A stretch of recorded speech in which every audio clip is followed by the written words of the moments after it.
Praise the lord. Hallelujah. ప్రభు మనల్ని ప్రేమించి మరి నూతన దినాన్ని ఉచితంగా అనుగ్రహించున్నాడు కదా. కొద్ది నిమిషాలు స్తోత్ర ప్రార్థన ఆయన మాటలు ధ్యానం చేద్దామండి. కొద్దిసార్లు మనం అనుకుంటాం మన దేవుడు జ్ఞాపకం చేసుకోవట్లేదు, దేవుడికి మన పక్షాన లేడేమో అని మనం చాలా లోగా ఫీల్ అవుతూ ఉంటాం కదా. మీకు ఒక మాట గుర్తు చేయనా? ఆదికాండం 8వ అధ్యాయము 1వ వచనంలో ఏముంటుందంటే, దేవుడు నోవహును అతనితో కూడా ఓడలో ఉన్నటువంటి సమస్త జంతువులను పశువులను జ్ఞాపకం చేసుకొనేను. ఎంత అద్భుతం కదా. అంటే జంతువులని పశువులనే జ్ఞాపకం చేసుకుంటే తన స్వహస్తలతో నిర్మించినటువంటి ఒక ప్రణాళికాబద్ధంగా నిర్మించినటువంటి నిన్ను ఎలా మర్చిపోతాడు?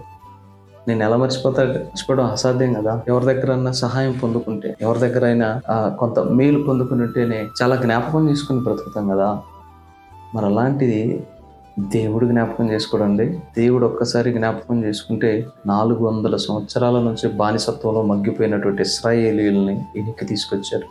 దేవుడు ఒక్కసారి జ్ఞాపకం చేసుకుంటే హిజ్కియాకి 15 సంవత్సరాల ఆయుష్ను పొడిగించాడు. దేవుడు ఒకసారి జ్ఞాపకం చేసుకుంటే గొర్రెల కాపరిగా ఉన్నటువంటి దావీదును మహారాజుగా, గొప్ప రాజుగా చేశాడండి.